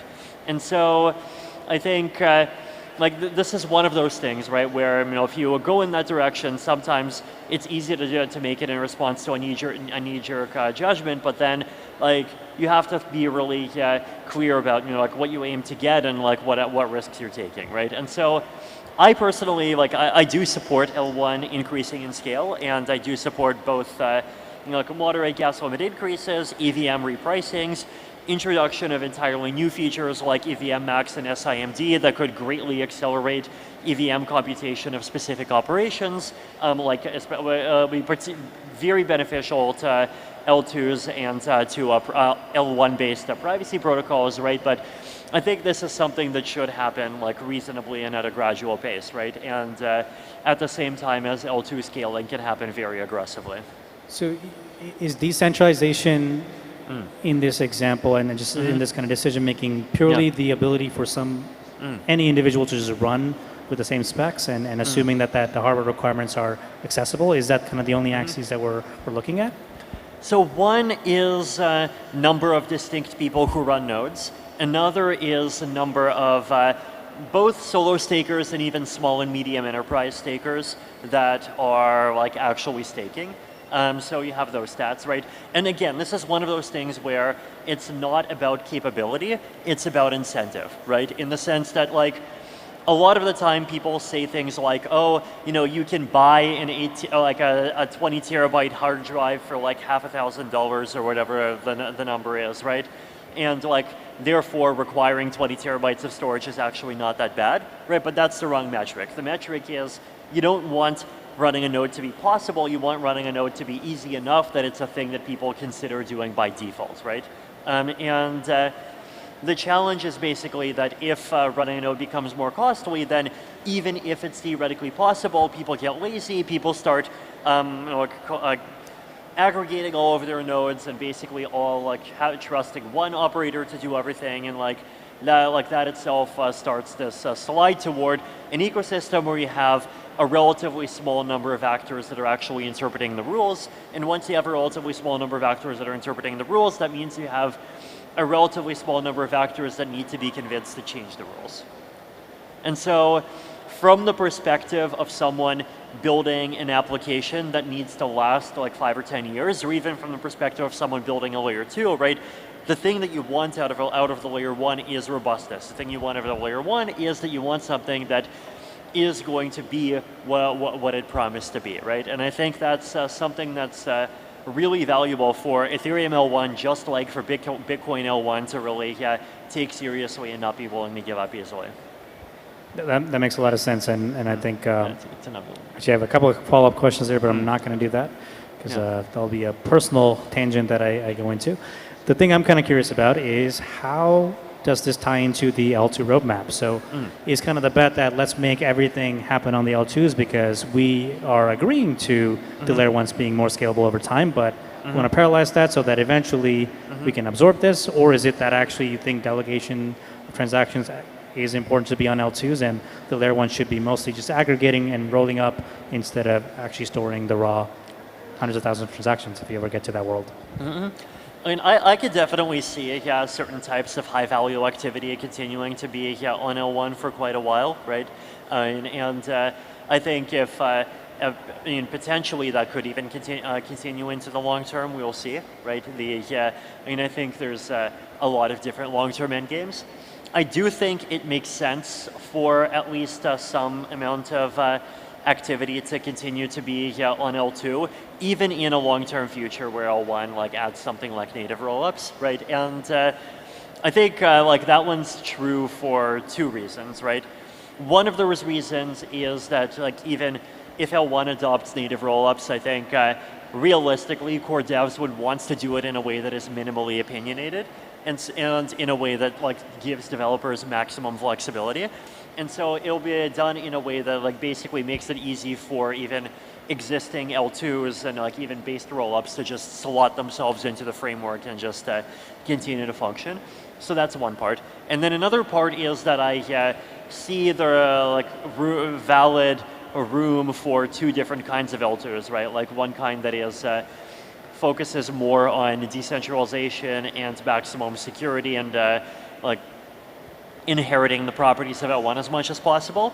And I also see the room for L2s that focus on maximum scale, that focus on maximum speed, and that give things like very low latency, pre-confirmations, way more data than Ethereum data availability will be willing to offer. And those kinds of things are just inherently not going to be native rollups, right? Those kinds of things are inherently going to be L2s. And so that's a niche that I think will continue to persist even into the long-term future, and it's going to have a lot of applications on it.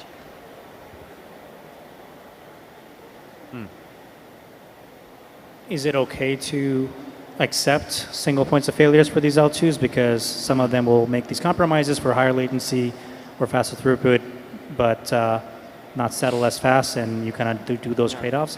What's a good framework for understanding why you should just be defaulting to all the L2s and how to think about that growing? Yeah, I mean, so I think, if you're an application that does not demand low latency, then it just makes sense to be on an L2 that offers higher levels of decentralization. If you are an application that does demand very low latency, then I do think that we as an ecosystem need to have a more rigorous discipline of figuring out what fallback mechanisms actually are realistic, right? Because right now the theory that we have so far basically says, okay, you're on an L2, it has a centralized sequencer. If the centralized sequencer starts being bad, you can exit, right? But what does exiting actually mean, right? If you have let's say you have Eve Frontier, right? Eve Online's new thing, and let's say it becomes an L2 that is low latency optimized. Well, let's say Eve servers disappear and you want to mass exit. What does that actually mean, right? Well, how would users like actually migrate to some kind of new provider that would actually keep the game running for them, right? Like that's an open question. Or another one is, in some cases, you have this idea that, well, if the sequencer goes bad, you have a governance mechanism that can change the sequencer. If that happens, well, what would that governance mechanism actually look like? Would it actually try to detect, like, say, MEV abuse? If it does, how do you actually detect MEV abuse? Is this something that can be automated? Or another example is, like, from an application perspective, a lot of the time, what you're worried about is you're not worried about like actual theft, you're worried about vendor lock-in. And so if an L2 starts becoming vendor lock-in toward you, and let's say an L2 even makes a governance upgrade, right? Like imagine an L2 does something where they start suddenly introducing a wealth tax into their system, but they go through the governance upgrade channel, they have a 30-day delay, it satisfies the stage 2 definition, technically everyone can exit, but like actually can the collective set of users of an application like actually coordinate and do an exit, right? And like I do think our ecosystem like really needs a rigorous discipline of like thinking through those issues and like actually even wargaming some of them and figuring out like what could users and application developers collectively do in that kind of situation. Well, I hope we don't get to see those situations often, but we still need a way to think about addressing them. Yeah, absolutely. I mean, I think, in DYDX v3, I think, shut down a few days ago, right? And like, we actually saw some mass exits come out of that, and that seemed pretty orderly, but like, that was users on an application-specific rollup, right? I think the big test is what happens when an application needs to mass exit, right? It's like, imagine if, let's say Polygon became a proper stage 2 L2 and Polymarket was still on Polygon.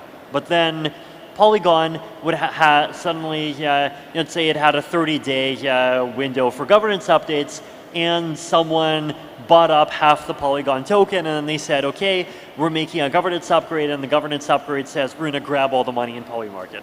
Can Polymarket as an application mass exit? What does it actually mean, right? Like when something like any kind of instance of an application mass exiting happens, like I think that would be the next big test for the Ethereum ecosystem to pass.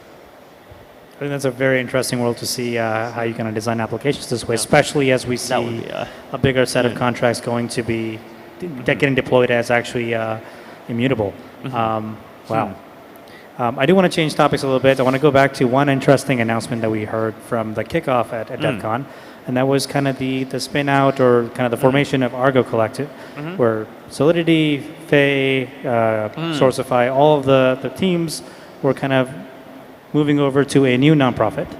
And the big question I have is, why is that transition happening? And why is that now part of the Ethereum Foundation, especially when you have pretty core features of the protocol being worked on by these teams? Does it make sense to create a separation? Yeah, and so the Ethereum Foundation has, for a long time followed this philosophy of subtraction, right? And the way that I think about it is that the Ethereum Foundation's mission is not to grow the Ethereum Foundation. The Ethereum Foundation's mission is to grow the civil society of Ethereum, even if needed at the expense of the Ethereum Foundation, and eventually at the expense of like potentially 100% of the Ethereum Foundation's existence, right? And so not necessarily, but potentially, right? And the reason why this is important, right, is that like if you take the analogy to politics, right, a lot of the time, one of the ways in which like very centralized forms of government, like very totalitarian ones, end up arising is when you have something that collapses, but then you don't have a strong civil society like that is able to take on the reins. And what we mean by civil society is like basically something other than either the centralized organ or profit-motivated actors, right? If you don't have a civil society, then like basically you end up collapsing into just having profit-motivated actors, and then that itself is a very centralizing game, and then like very quickly you end up just like sliding into yet another equilibrium where you have either like some kind of very centralized scenario or you have something more chaotic where the end result again is a very centralized scenario, right? And so if you want to avoid that situation, having a strong civil society, like having a strong decentralized body of actors that is that has a strong tradition of acting together as an ecosystem and that is motivated by goals other than profit maximization, like basically is the kind of social immune system that can actually make an ecosystem resilient, right? And so the goal of the foundation is basically making sure that Ethereum has that, right? And so the philosophy makes sense, right. But So, I think the question is, how do you kind of think about the execution? Now, you kind of create this dependency of if they want to grow, they need to figure out additional funding, Right. or now somebody else can approach them, and that may create a whole new set of incentives to prioritize Indeed. something else. How does that work when we kind of think about something as critical as solidity? Yeah, I mean, so I think we need to acknowledge that there is an unsolved problem here, right? And you know, even the Ethereum Foundation, right, does not have an infinite lifetime, right? And like to be clear, like the amount of funding that we're planning to give Argot is like it's not like 2 years and then ask again level funding. It's like endowment level funding, right? It's meant to be smaller than EF, but in principle equal longevity to EF as an Ethereum institution, right? And so I think in terms of like solidity longevity, right, like that happening inside of Argot, it does not make the problem worse, but it does still leave open the fact that there is this open question in terms of longevity. And I think the way that I think about this actually is that I do think that there is an actual open problem that I do acknowledge within the Ethereum ecosystem, which is basically that I think there is like a lack of like medium scale and kind of hybrid like nonprofit and for-profit funding models, right? Basically, like what often happens is that if you have a bright new public good idea that has no business model whatsoever, but it's like clearly public good in a way that a lot of people like in the ecosystem recognize, there are plenty of actors that will give you a $100,000 grant. There's actors that will give you a $300,000 grant or even $500,000 grant. The problem is that once you go from like $300,000 demo size to $30 million production size, your incentive basically switches from like full socialist, Garden of Eden, the good people take care of you, all the way into full capitalist, your only source of funding comes from fully profit motivated actors, right? And so you basically go from like Garden of Eden all the way into, you know, the jungle, right? And like this is like a very rapid shift, and like I think it is an unhealthy dynamic that this rapid shift exists, right? And so I do think that the ecosystem will be more healthy if we actually do see like more of these more mechanisms that are in the middle, more mechanisms that do have some way of getting profit, do have some way of returning capital to investors, even growing capital, but for at the same time, which are willing to make some level of sacrifices and to take a principled stance in terms of supporting Ethereum alignment and supporting Ethereum values, supporting open source, open standards, decentralization, passing the walk-away test, like being positive sum toward Ethereum, positive sum toward the world, and like all of these different things that we care about, right? And like I think, yeah, like figuring that out is still an open problem, and that's something that I'm willing to acknowledge. No, that makes a lot of sense. And as you say this, I feel like the closest thing I've seen similar to this is actually the Mozilla Foundation. And they kind of do both sides of this, and you kind of still get to see all the amazing Mozilla improvements. Foundation is interesting, right? In that it's like both a success story, but then it's also a bit of a capture story because like their main customer is basically Google, right? And like, you know, like auctioning off that like search engine slot. So it's, I mean, I think these are all like great examples to learn from, right? And then I think for each one you want to like understand the successes and understand the failures, and ideally, come up with something. I mean, this is also one of the reasons why, you know, I think we want to have this distributed ecosystem, right? Because like, it's okay if each individual entity ends up having a business model that has a problem, as long as the problems all go in different directions. And so like, instead of being additive, the problems like cancel each other out, or at least like insure against each other. Yeah. It's going to be a pretty long experiment to figure out what works and what doesn't, which is actually exciting. Absolutely, it's exciting for me too. I want to talk about a couple more things before we wrap things up. One is something that we've kind of seen become more and more prominent over the last few weeks and especially this year. That is the role crypto has played in politics. You recently made a comment that kind of leveraging crypto to effectively prioritize certain government official elections is not something kind of what you signed up for. I may be butchering the direct quote, but we've kind of seen a lot of these things happen. We've seen a lot of positive and negative outcomes. And I'm kind of curious about kind of what you think now the role crypto plays in the world of politics, whether it's the US or the rest of the world. And do you have any different thoughts nowadays?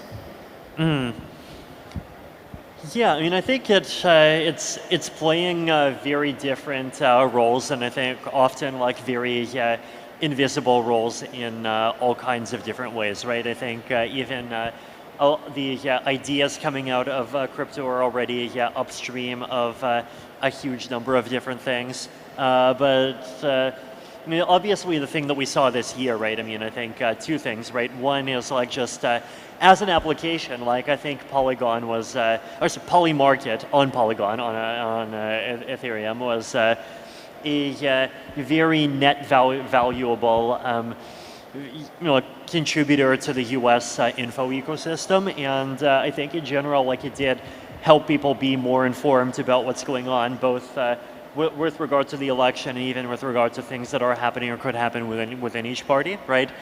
And like that's to me like an example of like the positive side, right? Which is like applications that actually show sort of the spirit of decentralization, which is making things that are useful and that provide valuable information to people without relying on a centralized elite that gets to pre-decide like what is true and false and what is good and bad on behalf of everyone else.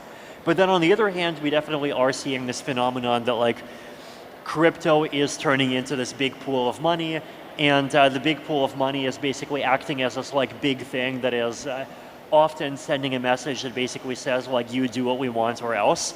And I think there is something unhealthy to that, right? Like I do think that there is something unhealthy to the idea of this like problem exists without even crypto. Yeah. This happens all the time in general. It's like it definitely is the game that lots of big money actors are trying to play, right? But it's like the kind of game where even if you come in stage one, and then like stage one of the game feels like you want a thing and it feels like you got a thing, but the more you get into the loop, then like basically, instead of like becoming an actor that's providing an alternative to the machine, you're basically becoming an actor that's like actually reinforcing those exact same loops, right? And potentially, reinforcing the exact same mechanisms and like also if you're choosing politicians based on like how good they are for like crypto as an industry, that comes at the expense of choosing politicians based on how good they are for other things that people care about and even like the underlying values of crypto. It's like one of those games where even if you come in well-intentioned, it's just like incredibly easy, I think, to keep convincing yourself that you're doing the right thing, and then eventually from the next generation's perspective, like you actually do become the thing that people start to agree is like part of the center of power that needs to be rebelled against. And that's like something that I hope that we as an ecosystem can like preempt and like try to be better than. And the fact that you may think this is what you're optimizing for, but it's a multiplayer game, and yes, this gets complicated and chaotic very fast. No, multiplayer games are indeed incredibly chaotic and incredibly complex. I think people often think of politics as a tug of war. I mean, no, like politics is a whirlpool. Like a huge percentage of the time, the outcome of your actions is not even in the same direction as the direction in which you're originally pulling, right? Like sometimes you pull in a particular direction and you create a backlash that makes the situation even worse. Sometimes you pull in a particular direction and someone joins your faction and that person uses $8 billion of stolen customer funds to pull in the same direction, and then as a result, people start like hating that entire direction for like a decade, even and like even the bits that like actually I think are reasonable and correct, and like it's this incredibly chaotic system, and like you have to like basically ask the question like, are you contributing signal or are you contributing noise? And I do think that if you just come in as a relatively naive actor, it's like very easy to think that you're contributing signal, but like actually be contributing noise, or like even worse, no-op. Yes, or like even worse than no-op, like basically being a thing that just gets like co-opted by whoever the highest bidder is. Yeah. Which sucks, because now you've made that so more accessible with crypto, and that means you create these short-term outcomes that are worse. Are there other things that you're spending time on beyond just scaling Ethereum and your role at the foundation? What else interests you?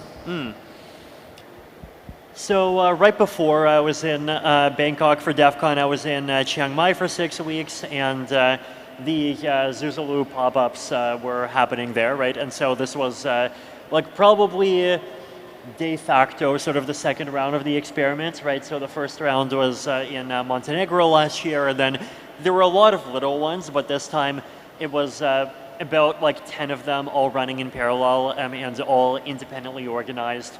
I would say roughly half. And all in Chiang Mai? Yeah, all in Chiang Mai. I mean, there's actually also Zoo Thailand, which is happening very close to Bangkok right after DEF CON, so that's also one. But these were in Chiang Mai, about 1,000 people, all in close proximity to each other. A lot of Ethereum people, and it was really impressive to see the community grow, to see the community like actually function, to start to see the concept of these pop-up cities find product market fit, to also start to see interest in a lot of these Ethereum adjacent topics really start to continue. Also DIAC, which was this meme that came out of this post that I wrote back at the end of last year, so combining together Ethereum together with computer security technology and physical resilience and biodefense, like that whole bundle of topics. So at DEF CON, as I mentioned at the beginning, we had a DIAC day, and we had speakers from all of those areas present, and that seemed really successful. And so DIAC is really turning into this very coherent thing, and it does feel like there's like about 5 or 10 different product market fits for pop-up cities, and one of the I think building network effects for a lot of crypto applications that would otherwise not find a network effect on their own is one of them. And I think finding network effects for DIAC applications, and like at the same time as it even like synergistically with being intellectual salons for DIAC and for Ethereum, I think is definitely one of them. What's an example of a DIAC application that is immediately useful or beneficial to people, and how can we think about network effects there? So I think to name one in each category, one would be a hardware, Ethereum hardware device. Like actually maximizing the security with which you can access Ethereum. And I think the reason why that would be valuable to do in a pop-up context is so that you can actually like build something and then push it out in the context of a community where you can actually try like community-related use cases. One thing that was at Edge City is there was Cursive, which was a live use of FHE to help pairs of people identify common interests. And so you can actually try these use cases live and then get feedback and then iterate on them. So that's the computer security side. Then on the info defense side, like collective governance use cases and like truth-seeking type of applications, even prediction markets, all of that could be useful inside of pop-ups. On the biodefense side, just making pop-ups safe against airborne diseases, making pop-ups environments where it's easy to have a very healthy culture, making pop-ups environments that are very conducive to just like everything that it takes to maximize your longevity. Pop-ups as a vehicle for testing out technologies for physical resilience. Like people have been interested in actually doing modular construction and like other kinds of physical technology inside of them. So like all of those things are possible. Like basically anything that involves physical world coordination, and anything that actually like benefits from coordination and a tight feedback loop of coordination between developers and users, I think is something that is a potential pop-up city application. Awesome. Actually, that's super cool, and I think we all get to watch the DIAC talks from DEF CON, so we get to catch up on all the new things that are being tried out and experimented with. This is a developer-focused event, so my last question to you is actually giving us sort of a more focused preview of what we can expect on the protocol side of things. This is a very broad, generic question, but obviously, given the recent blog posts you published, the book that people got to win today, I want to kind of condense this into a shorter time frame, which is, can you give us an idea for what we can expect on the layer 1 side or any of the scaling roadmap in the next 2 years and 2 years only? I mean, I think maybe one like related question that would be good to answer is like, what are basically the valuable toys for hackers here to play with? So one example is EIP 7702. So this is an EIP that's making it into the next hard fork that is going to provide a lot of convenience and usability benefits to EOAs that will like put them on the same track as smart contract wallets. And there are like dev nets and test nets that are doing 7702 today. And so 7702 is absolutely ready for people to hack with. So that's one good example. Number 2, blobs. So we're going to see blob count increases, and thanks to PeerDOS and other technologies over the next couple of years. And so building on top of blobs, building like both layer 2s as well as other kinds of blob-based applications. Like I saw some, I think it was like Chi Joe and Phil Diane, like both had different like apps that would basically put like some kind of like DApp interfaces onto blobs. So a lot of like interesting applications like that. I guess that was example 2. Also not a protocol feature, but ZK wrappers of everything. So ZK email, ZK government ID, ZK like Web 2 with TLS notary, ZK like some of everything, right? And I think like this stuff has use cases in social recovery and like multi-sig wallets. It also has use cases in identity and reputation systems. So that stuff that I think is really valuable to work with. Also cross L2 interoperability. So again, not part of L1, but coming soon, and there are things to play with. Is that a comment on just we want to see more of, or you're saying there's actually improvements that we get to? It's happening, but I want to see more of. So one example of something that I think someone can build on today, take an existing open source wallet, fork it, make it support EIP 7683, make it support chain-specific addresses, and so you're able to like copy and paste chain-specific addresses, and then if you paste in an address that is on a different L2 from where you currently are, then it just automatically routes your transfer through a an ERC 7683 intent-based exchange.